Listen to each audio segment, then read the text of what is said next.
Me llamo Rute, tengo 65 años, soy costurera jubilada de Querétaro, aquí en el corazón de México.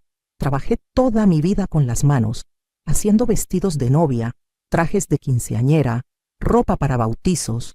Hoy les voy a contar algo que cambió mi vida de una manera que nunca imaginé. En mi noche de bodas, la noche que debía ser la más hermosa de mi existencia, descubrí algo escondido en mi propia habitación que convirtió ese momento sagrado en la peor pesadilla que una mujer puede vivir. Y lo peor, lo que todavía me quita el sueño después de tantos años, es que la persona responsable era alguien en quien confiaba más que en nadie en este mundo. Pero antes de contarles esa parte, déjenme llevarlos atrás en el tiempo, porque para entender cómo llegué a ese momento terrible, necesitan conocer quién era yo, de dónde venía y cómo fue que construí una vida entera sobre una mentira que yo no sabía que estaba viviendo. Gracias al canal Dona Mima por este espacio sagrado donde puedo compartir mi historia con ustedes, donde puedo sacar de mi pecho este secreto que guardé durante tanto tiempo. Si les está gustando mi historia, dejen un like para alegrar este viejo corazón de abuelita. Suscríbanse al canal Dona Mima para no perderse mis próximas historias de vida. Y cuéntenme en los comentarios desde dónde están viendo este video y qué hora es allá ahora. ¿Alguna vez han sentido que algo no estaba bien en el momento más importante de su vida? Me hace muy feliz saber desde qué rincón de México o del mundo me están escuchando. Nací en 1960, en una casita humilde del barrio de San Francisquito, aquí en Querétaro. Mi padre, don Erasmo, era albañil, un hombre de manos callosas que construía casas para otros, pero que apenas tenía una para nosotros. Mi madre, doña Guadalupe, lavaba ropa ajena para ayudar con los gastos. Éramos 5 hermanos, yo la tercera, la del medio, siempre un poco invisible entre los mayores y los menores. Recuerdo que desde chiquita me gustaba ver a mi madre coser, remendando nuestra ropa gastada, y le pedía que me enseñara. Ella me decía: «Mija, las manos de las mujeres pobres tienen que saber de todo». Y así fue como a los 8 años ya sabía meter una aguja, hacer un dobladillo, zurcir un calcetín. La casa olía siempre a frijoles de la olla y a jabón de pasta, ese olor que se te queda en la nariz cuando tu madre trabaja sin parar. Los domingos íbamos a misa temprano, a la iglesia de San Francisco, y después mi padre nos compraba una nieve de garrafa si había dinero.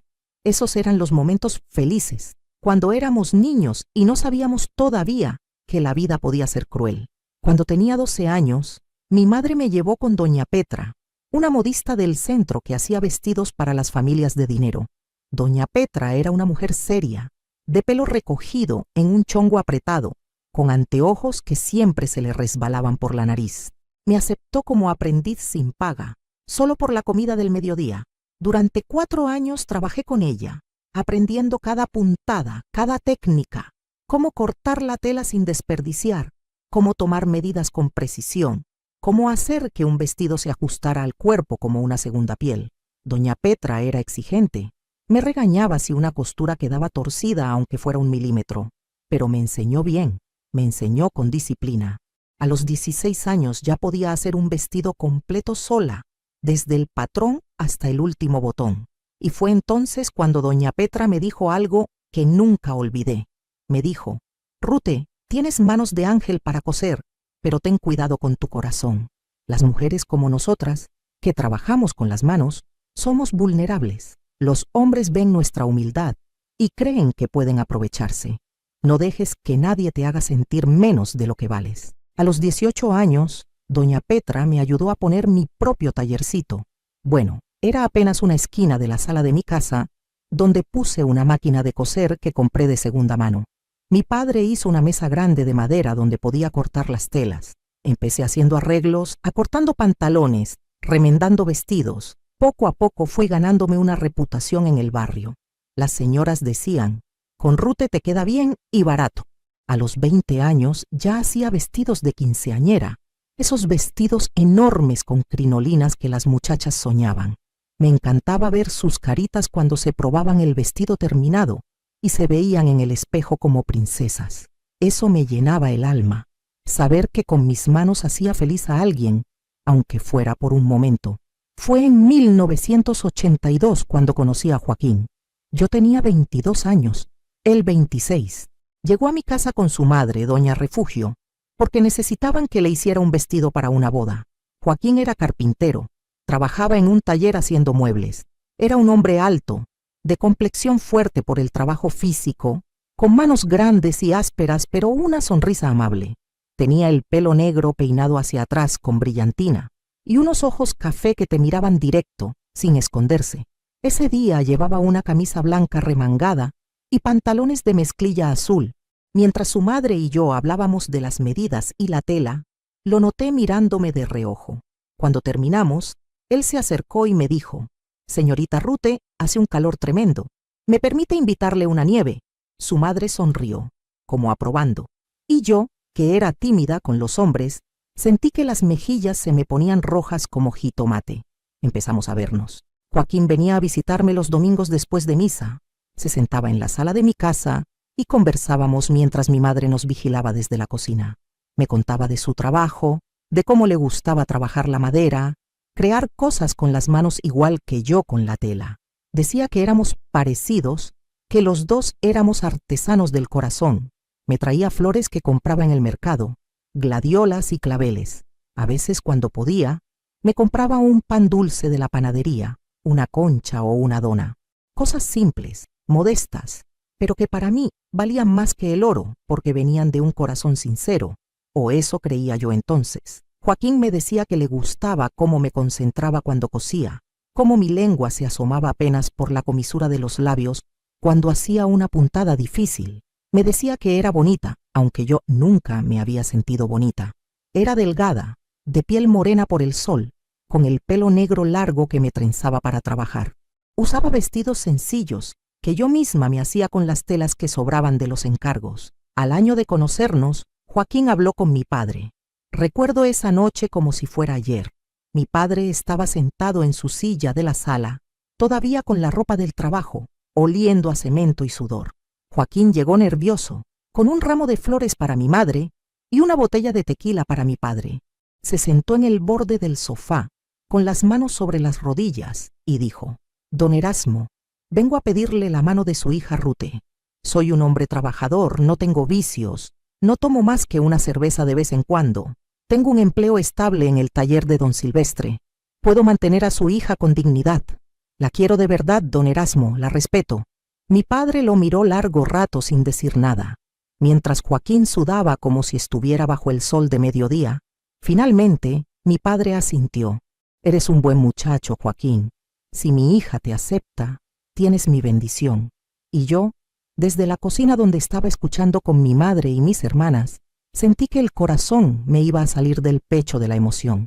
Nos casamos 6 meses después, en marzo de 1984.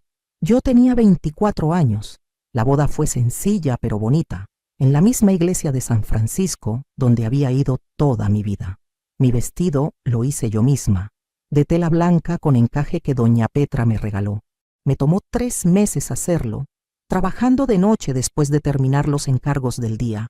Era un vestido de corte princesa, con mangas largas de encaje y una cola corta. Cuando me lo puse el día de la boda, mi madre lloró. Dijo que me veía como un ángel. Joaquín llegó a la iglesia con un traje oscuro que le prestó su hermano mayor. Se veía guapo y nervioso. Cuando caminé hacia el altar del brazo de mi padre, vi que Joaquín tenía los ojos brillosos, como si fuera a llorar. El padre Mateo, que me había visto crecer, nos casó con palabras hermosas sobre el amor y la fidelidad. Joaquín me puso el anillo, uno sencillo de plata que había comprado con sus ahorros, y yo le puse el suyo. Nos besamos tímidamente.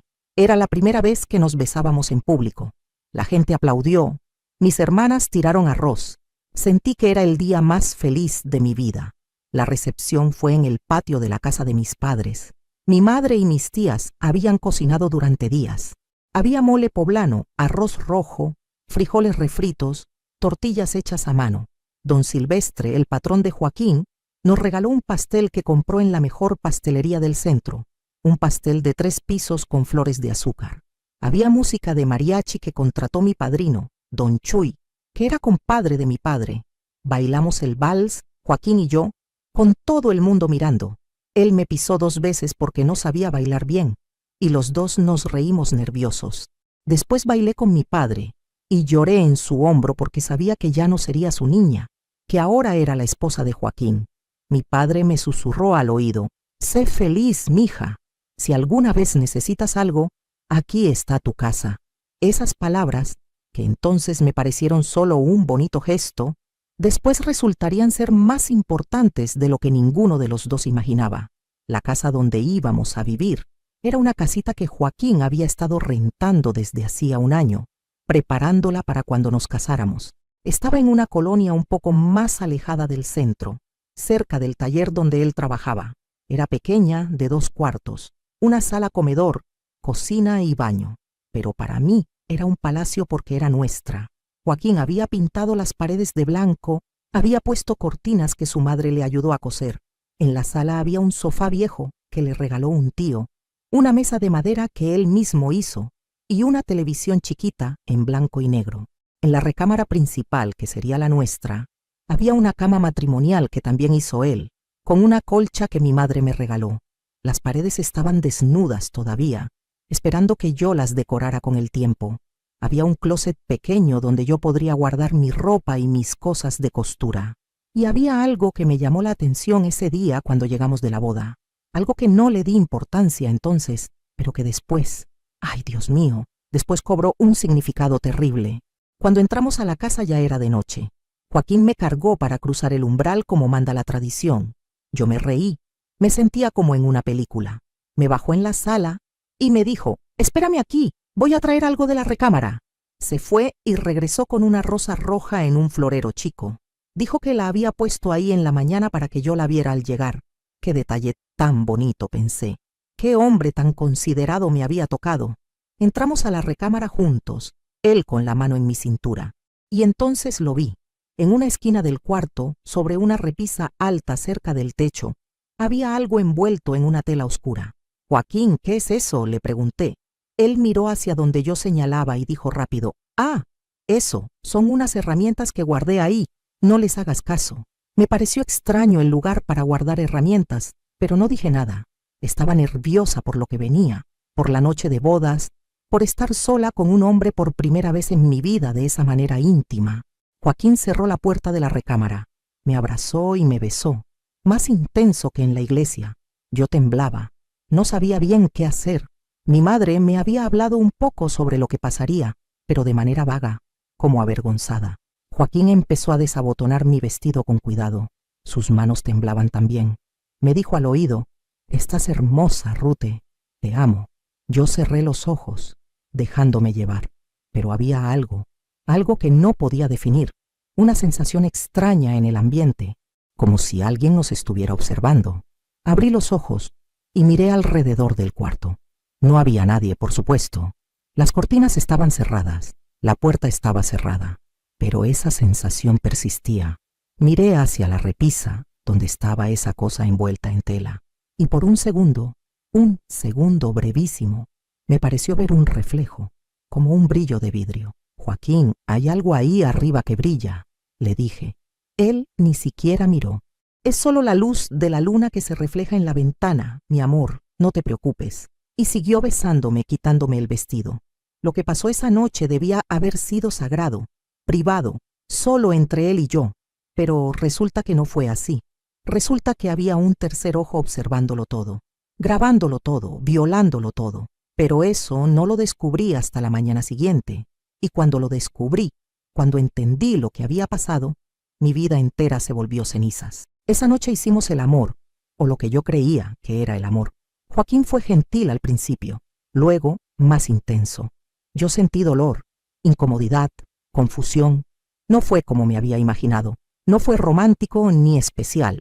Fue torpe y rápido. Después Joaquín se durmió casi inmediatamente, roncando suave.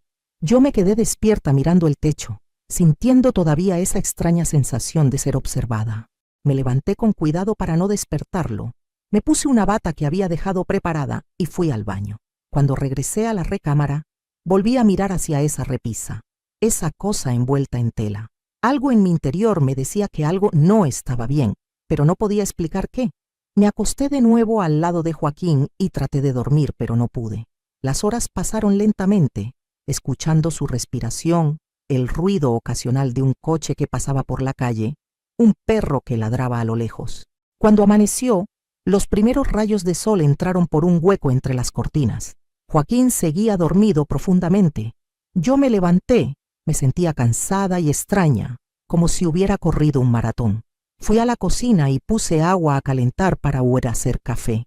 Mientras esperaba, caminé por la casa, mirando cada rincón de lo que ahora era mi hogar. En la sala todo se veía normal, en el baño también. Regresé a la recámara. Joaquín todavía dormía. Y entonces, no sé por qué, no sé qué fuerza me impulsó.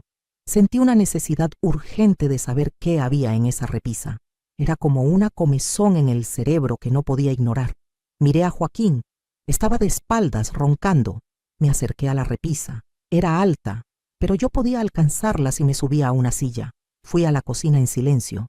Agarré una de las sillas de madera. La llevé a la recámara con mucho cuidado de no hacer ruido. Mi corazón latía tan fuerte que pensé que me iba a explotar el pecho. Me subí a la silla, extendí las manos hacia la tela oscura, y entonces la toqué. Era pesado. Lo jalé con cuidado. La tela se deslizó y debajo había una caja de madera, como del tamaño de una caja de zapatos. La bajé, me bajé de la silla, me senté en el suelo con la caja en las piernas. Las manos me temblaban. Joaquín seguía durmiendo. Abrí la caja y lo que vi adentro me dejó helada, paralizada, sin respiración. Era una cámara de video, de esas que usaban entonces, de las antiguas, grande y pesada, con un lente que sobresalía, pero no era una cámara cualquiera. Estaba posicionada de tal manera que el lente apuntaba directamente hacia la cama, y junto a la cámara, enrollado, había un cable que salía de un agujero en la parte de atrás de la caja. Seguí el cable con los ojos.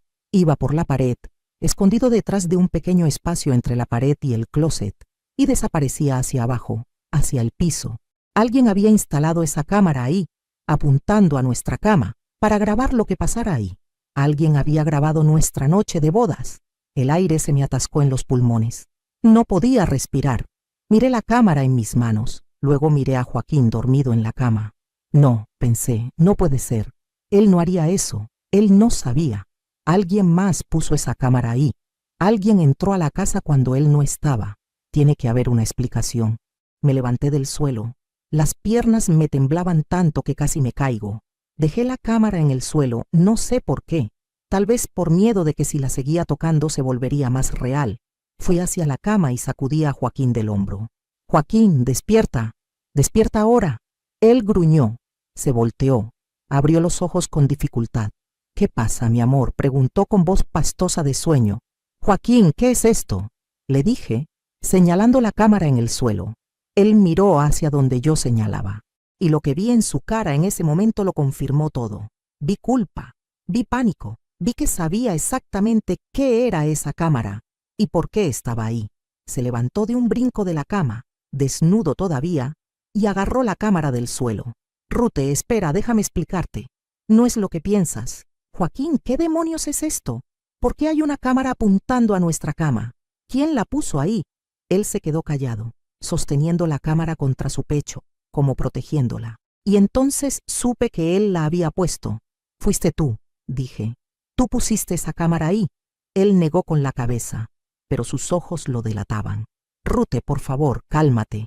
«Sí, yo la puse, pero no es lo que piensas». «¿Que no es lo que pienso? ¿Qué otra cosa puede ser? Grabaste nuestra noche de bodas. Grabaste algo que debía ser privado, íntimo, sagrado». Él se acercó a mí. Yo retrocedí. «No me toques. No te me acerques. Rute, por favor, escúchame». No fue idea mía. Yo no quería. Me obligaron. «¿Quién te obligó? ¿Quién?», le grité. Las lágrimas ya me corrían por las mejillas. El cuerpo entero me temblaba de rabia y horror. Y entonces dijo algo que fue peor, mucho peor que cualquier cosa que hubiera imaginado. Mi hermano Rubén me obligó. Sentí que el mundo se detenía. Rubén, el hermano mayor de Joaquín, el que le había prestado el traje para la boda. Rubén, que siempre me había parecido un poco extraño, con su manera de mirarme que me hacía sentir incómoda. «¿Tu hermano? ¿Por qué tu hermano te obligaría a hacer esto?». Joaquín se dejó caer en la cama. la cámara todavía en sus manos. Empezó a hablar rápido, atropellado. Rubén tiene un negocio secreto. Vende películas de parejas, videos caseros. Dice que la gente paga mucho dinero por eso, especialmente si es de recién casados, de la noche de bodas. Me pidió que le ayudara, que pusiera la cámara. Me dijo que si no lo hacía, iba a contarle a papá que yo le robé dinero hace años, cuando trabajábamos juntos. Me amenazó. Yo no quería, Rute, te lo juro por Dios que no quería. No podía creer lo que estaba escuchando. Mi esposo, el hombre con el que me acababa de casar, había instalado una cámara para grabar nuestra noche de bodas para que su hermano pudiera vender el video como pornografía. Había violado mi intimidad, mi confianza, mi cuerpo, todo, por miedo a que su hermano revelara algún secreto del pasado. ¿Y pensaste que eso estaba bien? ¿Pensaste que tu secreto era más importante que mi dignidad? Él lloraba ahora, lágrimas corriendo por su cara. Lo siento, Rute, lo siento tanto.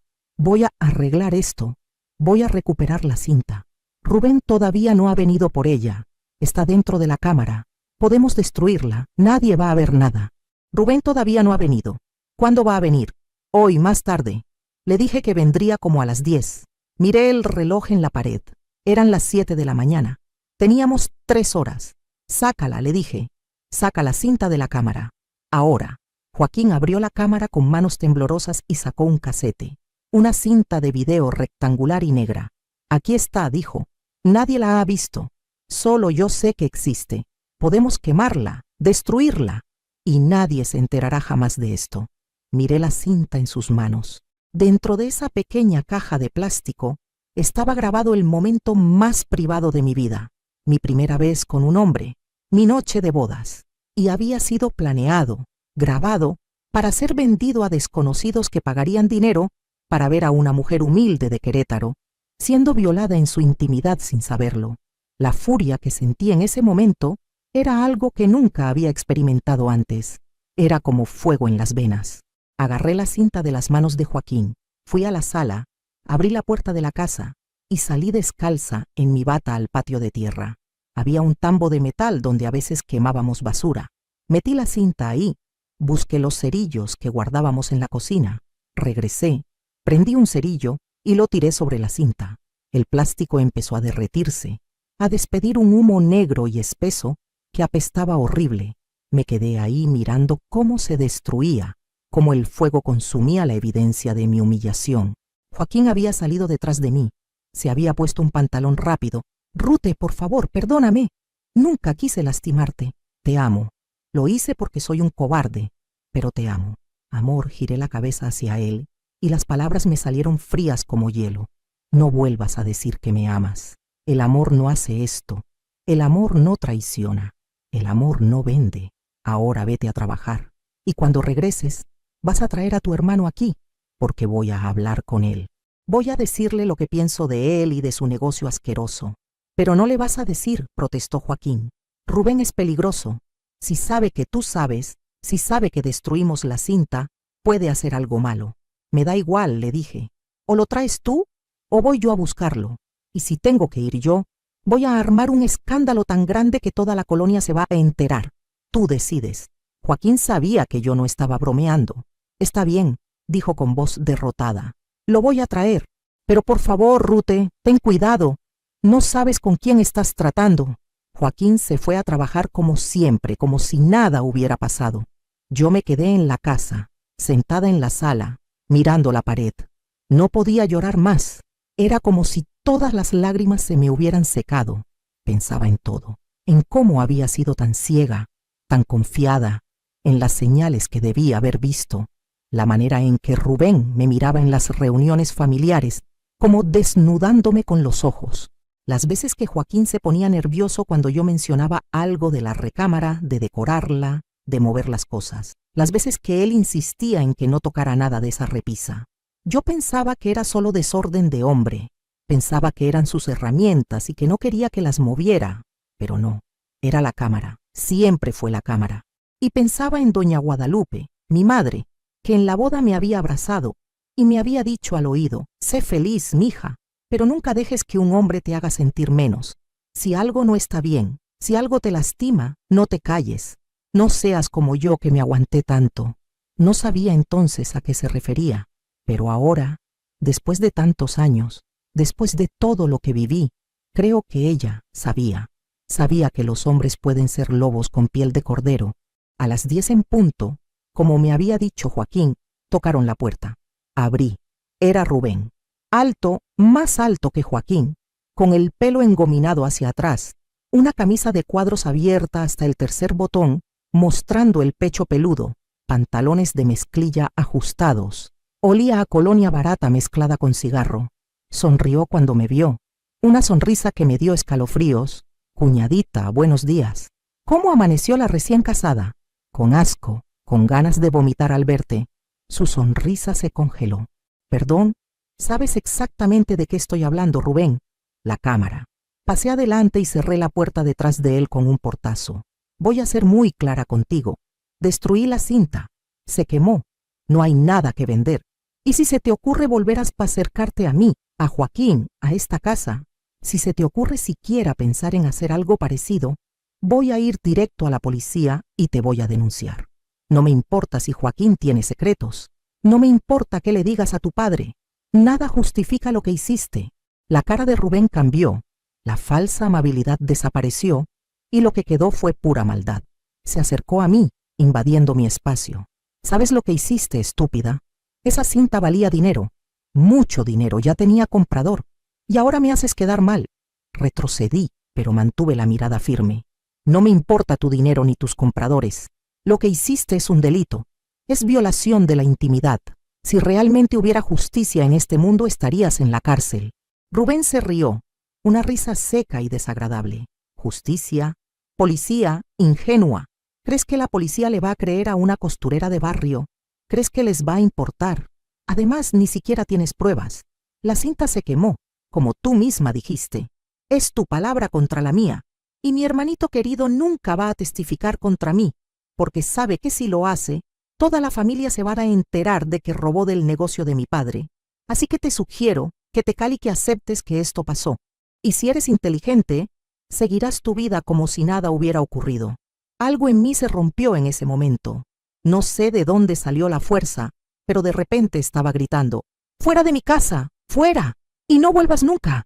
Eres una basura, un maldito enfermo. Rubén levantó la mano como para pegarme. No se atrevió, pero el gesto fue suficiente. Me congelé. Él bajó la mano lentamente, sonriendo de nuevo. Esa sonrisa horrible. Cuidadito, cuñadita. Cuidado con lo que dices y con quién te metes. Esta vez tuviste suerte, pero la suerte se acaba. Y salió de la casa, dejando la puerta abierta. Yo me quedé ahí parada, temblando, hasta que escuché su coche alejarse. Entonces cerré la puerta, le puse el cerrojo y me dejé caer al suelo, llorando como nunca había llorado en mi vida. Lloré por mi inocencia perdida, por mi confianza rota, por mi matrimonio que apenas había comenzado y ya estaba contaminado con veneno. Cuando Joaquín llegó esa noche del trabajo, me encontró sentada en la sala a oscuras. No había cocinado, no había hecho nada en todo el día. Solo había estado ahí, sentada, pensando. Rute, dijo con voz suave. ¿Hablaste con Rubén? Sí, respondí sin mirarlo. Me amenazó, me dijo que me callara, y básicamente me dijo que no podía hacer nada al respecto porque no tengo pruebas y porque nadie me va a creer. Joaquín se sentó a mi lado en el sofá. Lo siento, Rute, lo siento tanto. No sé cómo arreglar esto. ¿Arreglarlo? Lo miré finalmente. No se puede arreglar, Joaquín. Lo que se rompió no se puede pegar. Eres un cobarde. Preferiste protegerte a ti mismo que proteger a tu esposa. Preferiste el dinero de tu hermano que mi honor. ¿Cómo voy a volver a confiar en ti? ¿Cómo voy a dormir en esa cama sabiendo que alguien me vio, me grabó, sin que yo lo supiera? Él intentó tomarme la mano. Yo la retiré. No me toques. No quiero que me toques. Esa noche dormí en el sofá. Y las siguientes también. Durante las siguientes semanas viví como un zombi. Hacía mi trabajo de costura mecánicamente. Las clientas venían, tomaba medidas, cortaba telas, cosía. Pero mi mente estaba en otro lado. Estaba rota por dentro. No hablaba con Joaquín más que lo necesario. Él trataba de acercarse, de disculparse, de recuperar algo de lo que habíamos tenido. Pero yo no podía. Cada vez que lo miraba veía la traición. Veía la cámara apuntando a nuestra cama. Veía a su hermano contando dinero por vendernos. Mi madre notó que algo andaba mal. Vino a visitarme un día y me encontró llorando sobre una tela. «Mija, ¿qué pasa? ¿Joaquín te está tratando mal?» Le dije que no, que todo estaba bien, que solo estaba cansada. Pero ella me conocía. Me agarró la cara con sus manos curtidas y me miró a los ojos. «Rute, a mí no me engañas. Algo pasó, algo grave. Si no me lo quieres decir, está bien. Pero recuerda que tu casa, la casa de tus padres, siempre está abierta para ti. No tienes que quedarte en un lugar donde no eres feliz». Esas palabras me quebraron otra vez, pero no le podía contar. ¿Cómo le iba a contar eso a mi madre? La vergüenza era demasiado grande. Un mes después de la boda, descubrí algo más. Estaba limpiando debajo de la cama, algo que Joaquín nunca hacía, y encontré una caja de zapatos. La abrí, pensando que eran zapatos viejos de él, pero no, eran fotografías. Docenas de fotografías de mujeres desnudas o semidesnudas.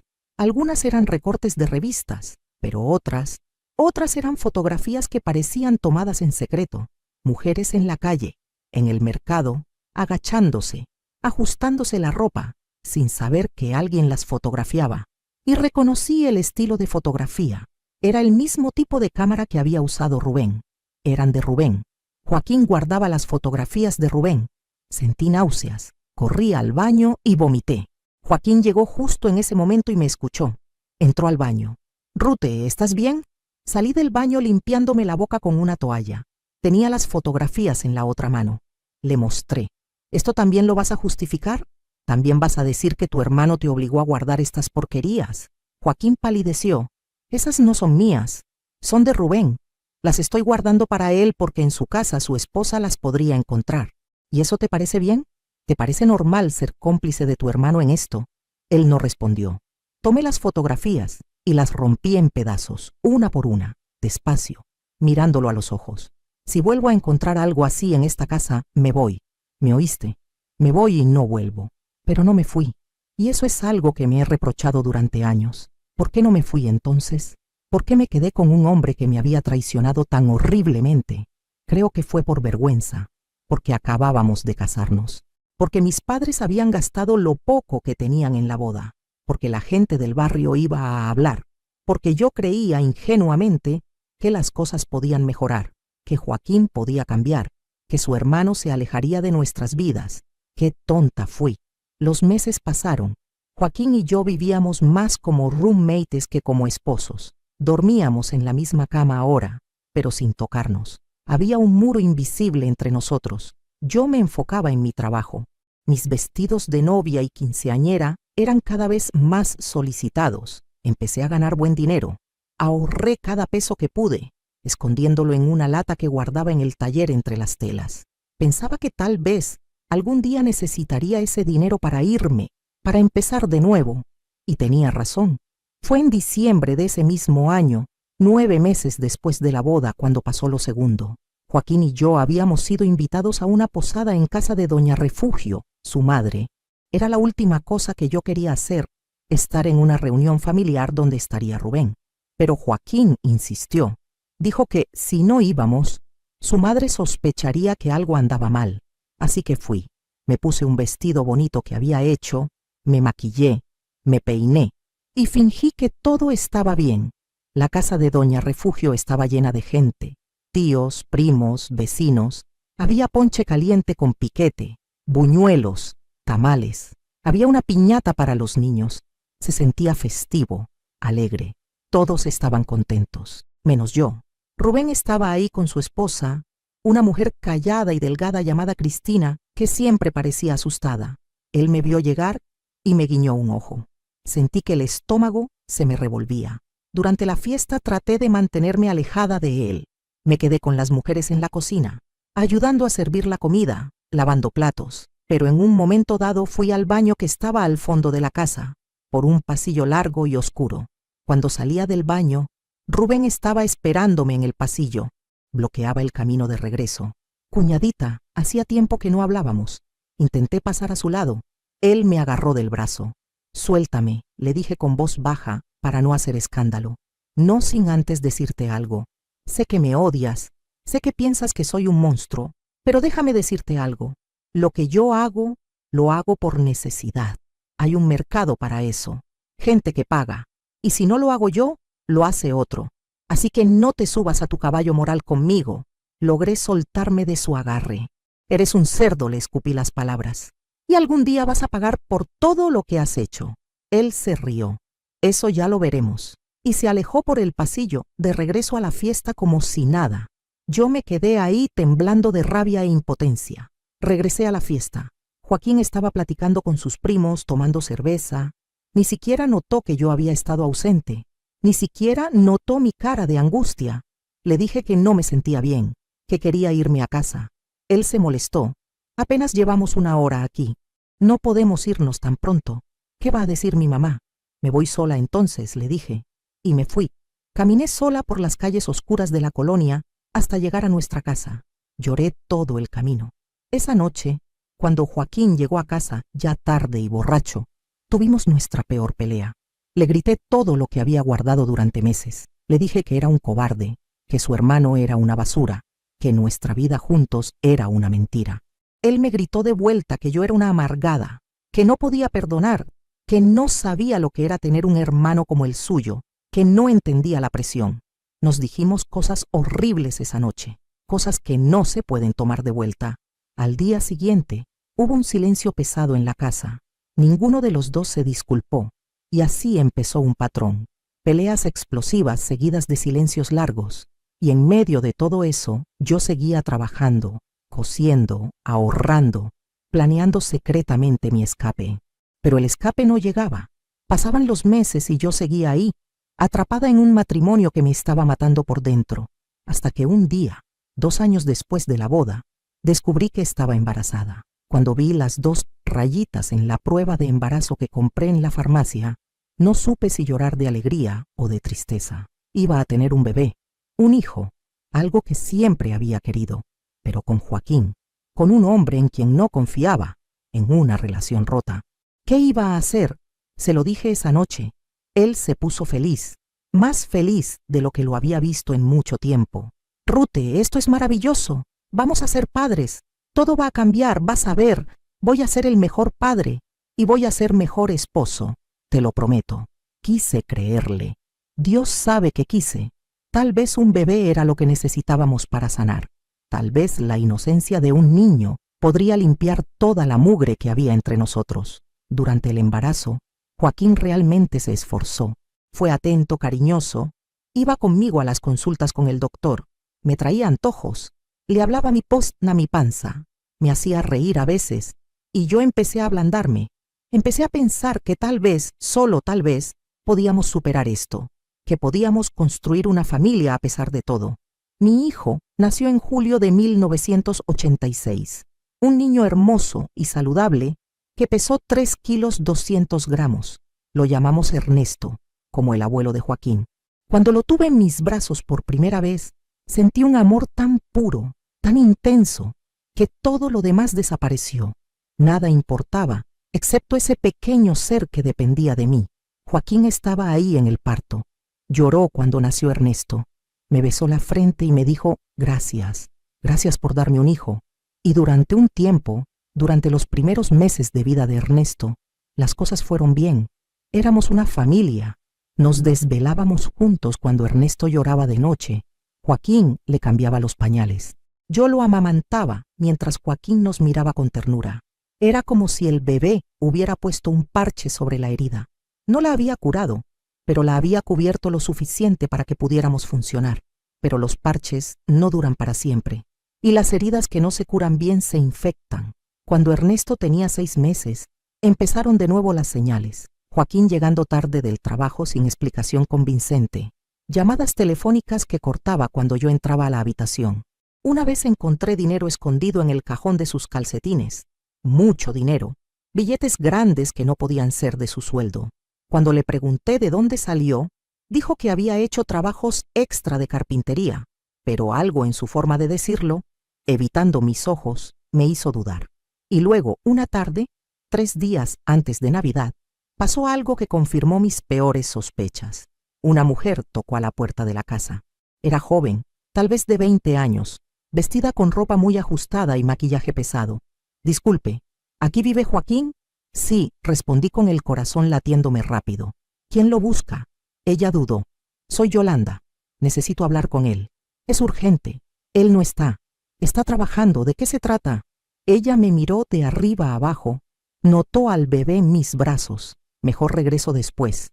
Y se dio la vuelta para irse. No, espere, la detuve. Dígame qué necesita. Usted es su esposa, ¿verdad? Sí. Entonces creo que tiene derecho a saber. Su esposo me debe dinero. Mucho dinero. Me dijo que iba a pagarme hace 2 meses. Y no me ha pagado. Y ahora mi jefe está enojado. Y si no le paga pronto, va a haber problemas. Sentí que el mundo se inclinaba. ¿Dinero? ¿Por qué concepto? Ella bajó la mirada avergonzada. Por servicios. Yo trabajo en un lugar donde los hombres van a... Ya sabe. Y Joaquín ha ido varias veces. Al principio pagaba bien, pero las últimas 2 veces dijo que no tenía dinero, que me pagaría después. Y no lo ha hecho. Ya van 4,000 pesos que me debe. 4,000 pesos. Una fortuna en ese entonces. El equivalente a 2 meses de sueldo de Joaquín.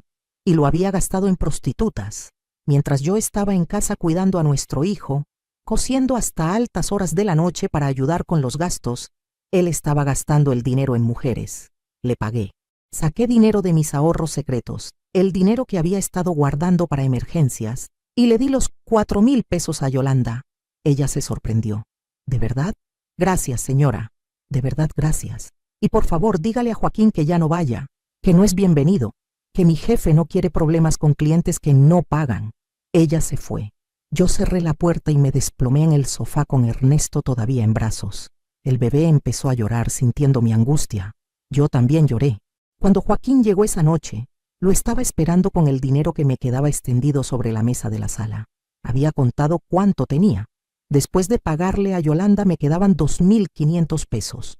2 años de trabajo, de ahorros, reducidos a eso. Joaquín vio el dinero y supo que yo sabía. Rute, déjame explicarte. No quiero explicaciones, le dije con voz cansada. Ya no. Estoy harta de tus explicaciones y tus promesas. Harta. Vine a visitarte una mujer hoy. Yolanda. Te debía dinero. Le pagué. 4,000 pesos. Dinero que yo ahorré. Dinero que iba a usar para Ernesto para su futuro. Y lo usé para pagar tus deudas con prostitutas.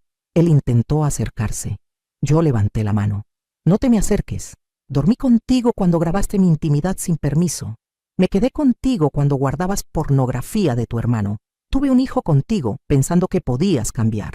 Pero no cambias. Y no vas a cambiar. Eres igual que Rubén. Tal vez peor, porque Rubén al menos no finge ser bueno. Esa noche Joaquín se fue de la casa. No sé a dónde, no me importó. Me quedé con Ernesto meciéndolo en mis brazos, cantándole canciones de cuna, prometiéndole que lo iba a proteger de todo esto, que él iba a crecer en un ambiente mejor, que no iba a ver a su madre sufrir. Y tomé una decisión. Me iba a divorciar. No me importaba qué dijera la gente, no me importaba la iglesia, no me importaba nada excepto mi hijo y yo. Al día siguiente fui con doña Petra. Le conté todo. Ella me abrazó y lloró conmigo. Mija, debiste decirme antes. Te voy a ayudar. Hay un abogado que conozco, don Artemio, que hace divorcios. Voy a hablar con él. Y mientras tanto, tú y Ernesto se van a quedar en el cuarto de arriba de mi taller. No se van a regresar con ese hombre. Doña Petra fue mi ángel. Ella, que no tenía obligación de ayudarme, que solo era mi antigua maestra, me abrió las puertas de su casa y de su corazón. Me instalé en ese cuartito con Ernesto. Era pequeño, con apenas espacio para una cama y una cuna, pero era seguro, era mío. El proceso de divorcio fue largo y doloroso. Joaquín no quería firmarlo. Decía que me amaba, que quería a su hijo, que iba a cambiar de verdad esta vez. Pero yo ya no le creía. Don Artemio, el abogado, me ayudó a juntar evidencia. La mujer, Yolanda, declaró sobre las deudas. Cristina, la esposa de Rubén, se armó de valor y también declaró, contando cómo Rubén tenía ese negocio de videos y fotografías ilegales y cómo Joaquín había participado. Resultó que Cristina sabía más de lo que aparentaba. Había estado juntando evidencia en secreto contra Rubén durante años, esperando el momento de escapar. Mi caso le dio el empujón que necesitaba. Con su testimonio, Pudimos demostrar ante el juez que Joaquín me había puesto en riesgo, que había violado mi intimidad. El divorcio se aprobó. Obtuve la custodia completa de Ernesto. Joaquín tenía derecho a visitas supervisadas y obligación de dar manutención, pero nunca cumplió con la manutención, y las visitas fueron haciéndose cada vez más esporádicas hasta que dejó de venir del todo. Ernesto tenía 3 años la última vez que vio a su padre. Los años que siguieron fueron de reconstrucción. Poco a poco, con la ayuda de doña Petra, pude ahorrar de nuevo. Pude rentar un departamentito para Ernesto y para mí. Seguí trabajando como costurera. Mi reputación creció. Llegó un punto en que tenía que rechazar trabajo porque no me daba abasto. Ernesto creció siendo un niño alegre y saludable. Nunca le hablé mal de su padre, aunque lo merecía. Solo le dije que papá y mamá ya no estaban juntos, pero que los dos lo queríamos mucho. Con el tiempo él dejó de preguntar, y yo seguí adelante. Salí con otros hombres a lo largo de los años. Algunos eran buenos, pero nunca volví a casarme. Nunca más dejé que alguien tuviera tanto poder sobre mí. Aprendí a ser fuerte. Aprendí que una mujer no necesita un hombre para sobrevivir, para prosperar. Aprendí que el amor propio es más importante que cualquier amor romántico. Rubén, por cierto, terminó en la cárcel algunos años después, no por lo que me hizo a mí, desafortunadamente, sino porque siguió con su negocio sucio y eventualmente grabó a la hija de un político local sin su consentimiento. El político tenía influencia y dinero, y Rubén no tuvo escapatoria. Le dieron 10 años. Cristina se divorció de él mientras estaba preso y se fue a vivir a otra ciudad con sus hijos. Joaquín, que había sido cómplice en el negocio de Rubén, aunque en menor grado, fue interrogado, pero nunca fue acusado formalmente. Supongo que tuvo suerte. O tal vez el político solo quería castigar al culpable principal. Joaquín se volvió a casar años después con una mujer más joven. Tuvieron hijos. Vi las fotos en Facebook, porque sí, cuando llegó esa tecnología, busqué su nombre por curiosidad. Se veía mayor, más gordo, menos pelo, y honestamente no sentí nada. Ni rabia, ni tristeza. Nada.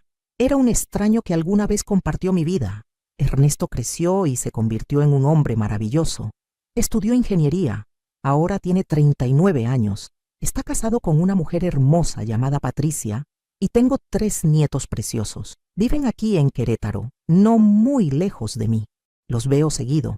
Ernesto sabe la historia completa ahora. Se la conté cuando tenía 25 años y me preguntó directamente sobre su padre. Le dije la verdad, sin adornos. Se enojó mucho. Quiso ir a buscar a Joaquín para reclamarle, pero lo detuve.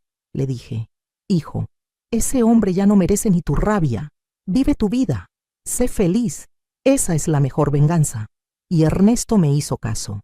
Es un buen padre, un buen esposo. Rompió el ciclo. Y eso es lo que más orgullosa me hace. Hoy, a mis 65 años, vivo sola en una casita que pude comprar con mis ahorros hace 15 años. Todavía coso, aunque menos que antes. Mis manos ya no son tan ágiles. La artritis me molesta.